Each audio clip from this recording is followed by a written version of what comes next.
Hey, what's up friends and family? Here's what to expect from this video in less than 30 seconds. I like uploading these shorter videos for those who like more digestible, shorter, and specific mixing lessons. But you can always check out the full session linked in the description below or at the end of this video. In addition, I have a free gift for you guys just for watching. It's a mini course called 6 Mix Finalizers. It's linked in the description below that you can go take now on my website completely for free. Let's jump into this video. Please let me know what was your greatest takeaway in the comments below, as I'll be checking for those comments and I'll be replying as soon as I see them. Let's dive in. So notice, this is why we organize. Here goes that other lead vocal. When you fail. Same microphone. So literally what you can do is just copy. Yeah. Copy the same things over here. Save time. When you forever. But notice the volume of this track is -15, so we got to bring this volume back up. It doesn't have to exactly match, you know what I mean? It doesn't always have to be the same. It depends on, you know, why he's saying it the way he's saying it. The volume is the output? Yeah. The volume is the overall output of the track. So, I'm gonna bring it up closer to this other lead vocal that we just mixed. Will you forever be my lady? As you can hear, this is kind of like a background vocal. Like, that's what I'm saying, like you gotta dive into these tracks because this one right here is like the main lead and this one's like a call and response kind of vibe. To see, baby. Will you forever be my lady? You know what I'm saying? Like this is kind of like a background vocal. What I would do for that one is affect it a little bit different so that it stands out among the lead vocal. So let me show you. One way that you could do that, the lead vocal didn't have delay, right? There was no delay on it. We could put a little bit of delay on the background vocal to make it feel and be a little different, you know what I'm saying? So right here on this delay plugin, or on this delay track, you created it, but there's no plugin on it, right? So throw H delay on there, on the first insert. All right, so then this is pretty much good to go for the most part. So X out of this. So remember how I showed you how to send audio from a track to the aux track, right? So here goes your sends, and we're working on this track here. Underneath the reverb send, give us a new one. Go to track, on the bottom of the track, and go to the delay. So we're gonna go to the delay. And now solo this vocal, because we just want to hear that. I would say click somewhere right around here, because we're gonna hear only when that vocal comes in. Perfect. Press play and then start to blend in some delay until we get a vibe. Will you forever be my lady?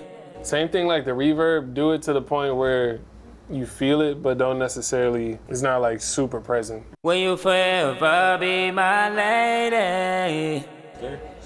Yeah, that's cool. Let me see. There's no like hard rule. Yeah. It's wherever you feel it. Like, Yeah, but what sounds professional? well, just that. Like, I would say where you feel it as opposed to where it's obvious. You know what I'm saying? Unless you're like actually trying to make it obvious. Will you forever be my lady? Nice little tail. It's cool. Listen to the difference now. Baby, will you forever be my lady? Are you into me, baby? So what that delay did is it allowed this vocal right here to feel like it's slightly more distant. Slightly, like more like a background vocal as opposed to like the lead vocal. I feel like it sounds louder. Listen to it before and after. So here's before. No delay on it. To see, baby, will you forever be my lady? And then with the delay. To see, baby, will you forever be my lady? So what it's doing, it's a psychoacoustic effect. So if you hear something delaying, hey, you get an understanding of where it is in space a little bit more, right? If you hear something without those delays, it's gonna feel like it's closer to you. It's gonna feel like it's more up front. When I'm speaking to you way up front like this, next to your ear, you don't hear no delay.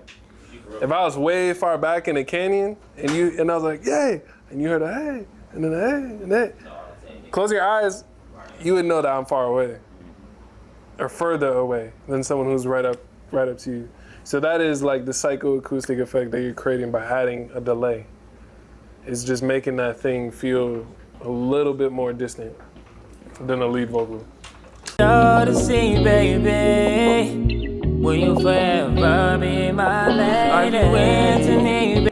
Another thing you could do to make it feel just a little bit tucked in the background is play with your high end. You guys ever heard of a proximity effect? Proximity effect is like, you know what ASMR is? Text, sustained delay. No, ASMR, the whispering. Yeah. So what they're doing is basically using the proximity effect though, because they take a mic and they're just like this. They're right up to the mic, right? As you get closer to the mic, you're gonna hear more low end and more high end. But not mid. Less of the mids, yeah. You're gonna hear more low end and more high end. As you get further away from the mic, you're gonna hear less lows and less highs. So if you want something to feel a little bit more further back in the mix, you just gotta remove some lows or remove some highs. So check this out. If I remove a little bit of highs from that call and responsive vocal. Odyssey, baby, will you forever be my lady? So listen to how that feels versus this. Odyssey, baby, will you forever be my lady? Are you into me, baby? See? Like there's a little bit less detail, a little bit less clarity. It makes you feel like it's a little bit further back. So it's your choice if you want to like have a vocal like that, It just seems like smoothing it out to me. Like it just smoothed it out a bit. It's your choice if you want to have that much less of a detail or not. It just depends on what the goal is for that track in the mix, you know what I mean? Hey, I hope you guys have learned something from today's video. I would love to hear your thoughts, so comment below and I'll check those out. Don't forget to like and subscribe so you don't miss any of the future videos coming up. My name is Princeton Brown. I'm a producer and mixing engineer based in Los Angeles, and I would love to hear from you. If you have a brand new song that you're working on and would love a mix on by me, send it my way. I would also love to give you feedback on the mixes that you're working on, so please send those my way. Last but not least, I have a free mini course called 6 Mix Finalizers. All of this information is in the description below. Thank you guys again for tuning in and watching. I'll see you on the next video. Peace. Sonic Gold Productions.